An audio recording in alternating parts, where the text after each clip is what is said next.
আসসালামু আলাইকুম। আজকের ক্লাসে আমরা শিশিরাঙ্ক নিয়ে বিস্তারিত আলোচনা করব। আমরা আগের ক্লাসে দেখছি যে একটা আবদ্ধ রুমের বা আবদ্ধ সিস্টেমের ধারণ ক্ষমতা বাড়ানোর জন্য আমাদের শুধুমাত্র তাপমাত্রা বাড়াতে হবে।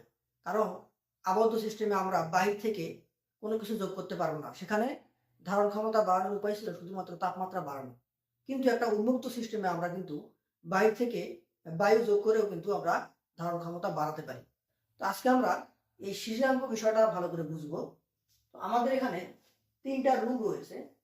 আমাদের যে প্রথম রুম, সেই রুমের তাপমাত্রা 25°C এবং 25°C তাপমাত্রায় আমাদের এই রুমের ধারণ ক্ষমতা 100 গ্রাম এবং আমাদের এই রুমের বাড়িতে উপস্থিত জলীয় ভর 80 গ্রাম। তাহলে আপেক্ষিক আর্দ্রতা কত হবে? ছোট এম বাই বড় এম ইন্টু 100%, এটা হবে 80%, যেটা কিনা আমাদের একটা অসম্পৃক্ত রূপ। কারণ আপেক্ষিক আর্দ্রতা 100%-এর কম হলে আমরা সেটাকে কি বলি? অসম্পৃক্ত অবস্থা বলি। এখন আমাদের এই রুমের তাপমাত্রা 25 থেকে যদি 15°C করি, আমরা জানি তাপমাত্রা বাড়ালে ধারণ ক্ষমতা বাড়ে, একই সাথে তাপমাত্রা কমালে ধারণ ক্ষমতা কমে।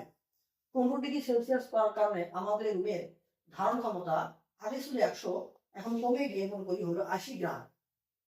আমাদের রুমে কিন্তু উপস্থিত জলীয় ভর আগে যা ছিল এখন তাই আছে, শুধু কি হয়েছে? ধারণ ক্ষমতা কমে গেছে। তাহলে এখানে যদি আমি আপেক্ষিক আর্দ্রতা হিসাব করি, তাহলে আর সমান ছোট এম বাই বড় এম ইন্টু 100%, তাহলে তখন আসবে আমাদের 100%। আপেক্ষিক আর্দ্রতা কত হবে? 100%। আর আমাদের রুমটাকে আমি কি বলবো? সম্পৃক্ত রুম। এখন আমি যদি তাপমাত্রা আরো কমায় দিই, 15 থেকে 10°C করি, তখন ধরে নিলাম যে আমাদের ধারণ ক্ষমতা কমে হলো 70 গ্রাম। তখন কিন্তু আমাদের রুমের মধ্যে এম এর মান কিন্তু সব 3টা রুমে কিন্তু একই। তখন কি হবে? যেহেতু এখানে ধারণ ক্ষমতা কমে গিয়ে 70 গ্রাম হয়েছে, তার মানে এখন 80 গ্রামের মধ্যে ৭৭ গ্রাম আমার বাড়িতে উপস্থিত থাকবে, আর বাকি 10 গ্রাম শিশির হিসাবে এখানে জমা হবে, এখানে শিশির পড়বে। এবং এখানে কিন্তু এই রুমটাকে আমরা সম্পৃক্ত রুম বলতেছি, কারণ সম্পৃক্ত সংজ্ঞাতে বলা ছিল যে যতটুকু খাইতে পারে তার পেটের মধ্যে যদি ততটুকুই থাকে সেটা হলো সম্পৃক্ত রুম। তাহলে খাইতে পারে ৭০ গ্রাম, আছে ৭০ গ্রাম, এটা একটা সম্পৃক্ত রুম। বাকি 10 গ্রাম কিন্তু বায়ুর মধ্যে না, এটা কোথায় আছে? বায়ুতে আছে। তাহলে আমরা এখান থেকে কি বুঝতে পেলাম? আমরা এখান থেকে বুঝতে পেলাম যে একটা অসম্পৃক্ত রুমকে আমরা কি করলাম? সম্পৃক্ত করলাম।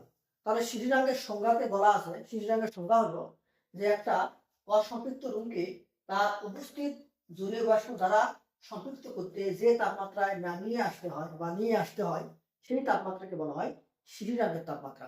তাহলে অসম্পৃক্ত রুমকে সম্পৃক্ত করতে হবে।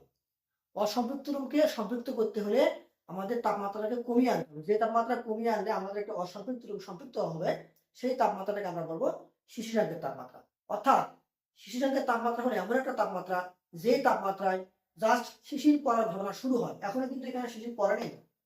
তাহলে 15°C তাপমাত্রা আমি কি বলবো? এই 15°C তাপমাত্রাকে আমি বলবো শিশিরাঙ্গের তাপমাত্রা। কারণ এই 15°C তাপমাত্রায় আমাদের এই অসম্পৃক্ত রুম সম্পৃক্ত হয়েছে। এবং এটা এমন একটা তাপমাত্রা, এমন একটা সংকট তাপমাত্রা, যে তাপমাত্রা নিচে গেলেই শিশির পড়ার ঘটনা শুরু হয়। তাহলে আমরা অন্যভাবে বলতে পারি শিশিরাঙ্গের তাপমাত্রা হলো এমন একটা সংকট তাপমাত্রা, যে তাপমাত্রা নিচে গেলেই শিশির পড়ার ঘটনা শুরু হয়। তাহলে যদি প্রশ্ন করা হয় শিশিরাঙ্গের তাপমাত্রা কি শিশির পড়ে? না, জাস্ট শিশির পড়ার মতো অবস্থা তৈরি হয়। সেই তাপমাত্রা নিচে গেলেই আমাদের শিশির পড়া শুরু হয়। তাহলে আমরা মনে রাখবো একটা অসম্পৃক্ত রুমকে সম্পৃক্ত করতে হলে আমাদের রুমের উপস্থিত জলীয় বাষ্প দ্বারা একটা অসম্পৃক্ত রুমকে সম্পৃক্ত করতে হলে তাপমাত্রা যে তাপমাত্রা নেমে আসতে হয়, নিয়ে আসতে হয়, অর্থাৎ তাপমাত্রা যে তাপমাত্রা করতে হয়, কমাতে হয়, সেই তাপমাত্রাটাকে আমরা বলবো শিশিরাঙ্গের তাপমাত্রা। তাহলে আমরা পরীক্ষা করে দেখা গেছে যে উপস্থিত জলীয় বাষ্পের ভর এবং চাপ পরস্পর সমানুপাতিক। আমরা বলতে পারবো যে একটা রুমে উপস্থিত জলীয় বাষ্প যে ভর, এই ভর একটা চাপ দিবে, এই ভর এবং চাপ পরস্পর সমানুপাতিক। পরীক্ষা করে দেখা গেছে যে জলীয় বাষ্পের ভর আর চাপ পরস্পরের সমানুপাতিক। তাহলে আমাদের এই যে রুমে যে উপস্থিত জলীয় বাষ্পের ভর সোডিয়াম, ধরে নিলাম যে আমাদের এই সোডিয়াম যে চাপ দেয় সেটা হলো উপস্থিত জলীয় বাষ্প চাপ।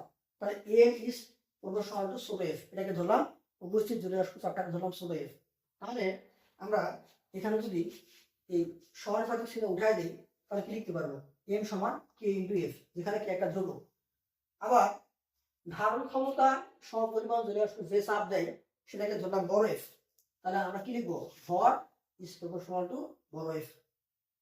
তাহলে এম সমান কে এফ, এখানে সমানুপাতিক উঠায় দিলাম, তাহলে একটা কে দিতে হবে।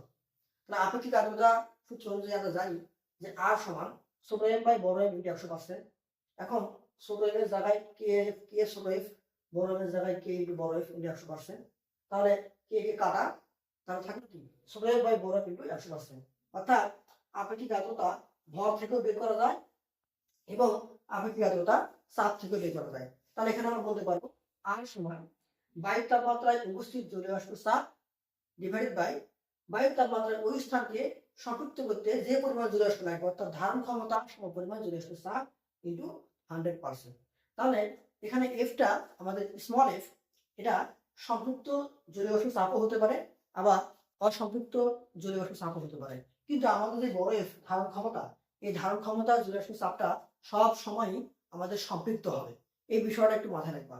তাহলে এখন এই যে স্মল এফ, এটা কখন সম্পৃক্ত হবে কখন অসম্পৃক্ত হবে আমরা এই চিত্র দুটো থেকে ভালো করে বুঝতে পারবো।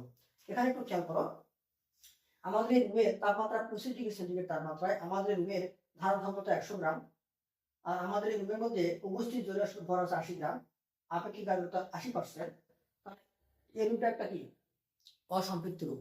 তাহলে এই অসম্পৃক্ত রুমের উপস্থিত জলীয় বাষ্পের ভর যে চাপ দিল স্মল এফ, সেটাকে বলা হচ্ছে অসম্পৃক্ত জলীয় বাষ্পের চাপ, কারণ রুমটা অসম্পৃক্ত। এখন যদি আমি তাপমাত্রাটাকে কমিয়ে 15° করি, তখন আমাদের ধারণ ক্ষমতা কমে মনে করা হলো 80 গ্রাম। তাহলে আগে ছিল উপস্থিত জলীয় বাষ্পের ভর 80 গ্রাম, এখন তাই আছে, কিন্তু আমাদের রুমটা কি হলো, সম্পৃক্ত হয়ে গেল। এই কারণে এখন এই রুমের যে চাপ স্মল এফ, এটাকে বলা হচ্ছে সম্পৃক্ত জলীয় বাষ্পের চাপ। অর্থাৎ আমাদের স্মল এফটা রুমের কন্ডিশনের উপর ডিপেন্ড করে সম্পৃক্ত জলীয় বাষ্পের চাপও হতে পারে, আবার অসম্পৃক্ত জলীয় বাষ্পের চাপও হতে পারে। কিন্তু আমাদের এই ক্যাপিটাল এফ সবসময় ধারণ ক্ষমতা যে চাপটা দেয় এটা অবশ্যই সম্পৃক্ত বাষ্প চাপ হবে। এখন আপেক্ষিক আর্দ্রতা নিয়ে আমরা আরো বিস্তারিত আলোচনা করবো। এখন আমরা একটু এই চিত্রে খেয়াল করি, এখানে এই 15°C তাপমাত্রায় আমাদের রুমের ধারণ ক্ষমতা 80 গ্রাম এবং আমাদের রুমের মধ্যে উপস্থিত জলীয় বাষ্পের ভর আছে 80 গ্রাম। তাহলে আমরা এখন এখানে যে স্মল এফটা হবে এটাকে আমি কি বলবো, যেহেতু রুমটা সম্পৃক্ত খাইতে পারে 80 গ্রাম আছে 80 গ্রাম, যার কারণে আমাদের এই স্মল এফটাকে বলবো আমি সম্পৃক্ত জলীয় বাষ্পের চাপ। তাহলে এখানে কিন্তু স্মল এফ এবং ক্যাপিটাল এফ এটা কিন্তু সমান, কারণ দুটারই ভর সমান, আর ভর আর চাপ যদি সমানুপাতিক তাহলে চাপও সমান হবে। তাহলে আমরা বলতে পারবো এখানে স্মল এফ সমান ক্যাপিটাল এফ, অর্থাৎ আর সমান ছোট এফ বাই বড় এফ ইন্টু 100%। তাহলে এখানে আপেক্ষিক আর্দ্রতা কত হবে, এখানে আপেক্ষিক আর্দ্রতা হবে 100%, কারণ দুটা আমাদের সম্পৃক্ত রূপ। অর্থাৎ আমরা বলতে পারি যে আপেক্ষিক আর্দ্রতা সমান বায়ুর তাপমাত্রায় উপস্থিত জলীয় বাষ্পের চাপ স্মল এফ সমান বায়ুর তাপমাত্রায় ওই স্থানকে সম্পৃক্ত করতে জলীয় বাষ্পের চাপ ক্যাপিটাল এফ। আমাদের যে ধারণ ক্ষমতা যে চাপটা দিবে এটাকে বলা হচ্ছে ক্যাপিটাল এফ, তাহলে small F by capital F into 100%। এখন এখানে একটা কথা আছে, এটা হলো যে মনে রাখবা যে বায়ুর তাপমাত্রায় উপস্থিত জলীয় বাষ্পের চাপ যে কথা, আবার বলতেছি বায়ুর তাপমাত্রায় উপস্থিত জলীয় বাষ্পের চাপ যে কথা, শিশিরাঙ্কের সম্পৃক্ত বাষ্প চাপ একই কথা। এই বিষয়টা আমরা একটু ভালো করে বোঝার চেষ্টা করি। দেখো আমাদের রুমের তাপমাত্রা কত, 25°C বায়ুর তাপমাত্রা, এর মধ্যে ধারণ ক্ষমতা কত 100 গ্রাম, ধরে নিলাম 100 গ্রাম। এখন এই রুমের মধ্যে ধরো এই রুমের মধ্যে যে জলীয় বাষ্প আছে, এই জলীয় বাষ্পের মধ্যে উপস্থিত জলীয় বাষ্পের ভরটা হলো 80 গ্রাম ধরে নিলাম। তাহলে আমাদের রুমটা কি হবে, একটা অসম্পৃক্ত রূপ হবে, কারণ খাইতে পারে 100 গ্রাম আছে 80 গ্রাম, তার মানে এই রুমটা কি অসম্পৃক্ত রূপ। তাহলে এখানে স্মল একটা কি হবে, অসম্পৃক্ত জলীয় বাষ্পের চাপ। তাহলে বায়ুর তাপমাত্রায় উপস্থিত জলীয় বাষ্পের চাপ এখানে কত, বায়ুর তাপমাত্রায় উপস্থিত জলীয় বাষ্পের চাপ এখানে ধরলাম এখানে স্মল এফ, ঠিক আছে। এখন আমি কি করলাম, এই রুমের তাপমাত্রাটাকে কমিয়ে 15°C করলাম। আমরা জানি তাপমাত্রা কমালে কি হয়, ধারণ ক্ষমতা কমে যায়। তাহলে ধরো ধারণ ক্ষমতা 100 থেকে কমে 80 গ্রাম হয়ে গেল। এখন রুমের মধ্যে কিন্তু উপস্থিত জলীয় বাষ্পের ভরটা কিন্তু কমে নেই, আগেও যা আসলে এখন তাই আছে, শুধু ধারণ ক্ষমতা কমে গেল। তাহলে উপস্থিত জলীয়বাষ্পের ভরটা দিয়ে কিন্তু আমাদের এই তাপমাত্রা কমার কারণে আমাদের রুমটা কিন্তু একটা সম্পৃক্ত রুম হয়ে গেল। এবং এই 15°C তাপমাত্রাটাকে আমি এখন কি বলবো? শিশিরাঙ্কের তাপমাত্রা। কারণ 15°C নিচে যাওয়া মাত্রই কিন্তু আমার এখানে শিশির পড়া শুরু হবে। তাহলে এখানে যে স্মল f, এখানে 80 গ্রাম যে চাপ ছিল, এখানে কিন্তু 80 গ্রামই আছে। তার মানে এখানে যে চাপটা হবে ওটা কিন্তু এটা এবং এটা কিন্তু একই চাপ, কিন্তু নামটা আলাদা। কেন নাম আলাদা? দেখো ভাইয়া, এখানে এখানে যে স্মল f, এটা ছিল বায়ুর তাপমাত্রায় উপস্থিত জলীয়বাষ্পের ভর। এখানে কি হয়েছে? শিশিরাঙ্কের তাপমাত্রায় সম্পৃক্ত বাষ্পচাপ। এটা ছিল, আগেরটা ছিল বায়ুর তাপমাত্রায় উপস্থিত জলীয়বাষ্পের চাপ। ভর বলে ফেলছিলাম, ভর না, চাপ। বায়ুর তাপমাত্রায় উপস্থিত জলীয়বাষ্পের চাপ। এই 80 গ্রামের এই চাপটা কিন্তু এখানেও আছে, দুটোই তো 80 গ্রাম, কিন্তু এখানে নামটা আলাদা হবে। কেন? কারণ এটা কি, এই তাপমাত্রাটা এখন শিশিরাঙ্কে চলে গেছে। তাহলে আমি এখন বলতে পারবো যে এটা হলো শিশিরাঙ্কের সম্পৃক্ত বাষ্পচাপ। যার কারণে আমরা এখানে লিখছি, মনে রাখবা, বায়ুর তাপমাত্রায় উপস্থিত জলীয়বাষ্পের চাপ যে কথা, শিশিরাঙ্কের তাপমাত্রায় সম্পৃক্ত বাষ্পচাপ একই কথা। কারণ এই দুই ক্ষেত্রে কিন্তু আমাদের উপস্থিত জলীয়বাষ্পের ভরটা কিন্তু একই থাকে, শুধুমাত্র তাপমাত্রা কমার কারণে ধারণ ক্ষমতা কমে যায়। তাহলে আমরা আমাদের এই সূত্রটাকে একটু মডিফাই করবো, আমাদের আগের সূত্রটাকে।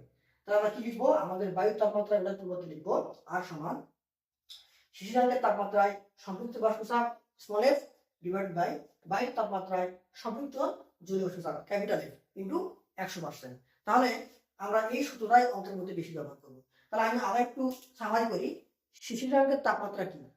শিশিরাঙ্কের তাপমাত্রা হলো একটা অসম্পৃক্ত রুমকে তার উপস্থিত জলীয় বাষ্পের দ্বারা সম্পৃক্ত করতে যেই তাপমাত্রায় নিয়ে আসতে হয়, সেই তাপমাত্রাটাকে বলা হচ্ছে শিশিরাঙ্কের তাপমাত্রা। অর্থাৎ শিশিরাঙ্কের তাপমাত্রা হলো এমন একটা তাপমাত্রা, সংকট তাপমাত্রা, যেই তাপমাত্রায় জাস্ট শিশির পড়ার ঘটনা শুরু হয়। এই তাপমাত্রায় কিন্তু শিশির পড়ে না। তুমি যখন শিশিরাঙ্কের তাপমাত্রা থেকে একটু নিচে যাবা, তখনই শিশির পড়ার ঘটনা শুরু হয়। অর্থাৎ শিশিরাঙ্কের তাপমাত্রা একটা সংকট তাপমাত্রা, যেই তাপমাত্রার নিচে যাওয়া মাত্রই শিশির পড়ার ঘটনা শুরু হয়। এবং আরেকটা জিনিস মাথায় রাখবা, শিশিরাঙ্কের তাপমাত্রার নিচে যত তাপমাত্রায় তুমি যাবা, সকল ক্ষেত্রে কিন্তু আমাদের এই রুমটা সম্পৃক্ত অবস্থায় থাকবে। ধন্যবাদ সবাইকে।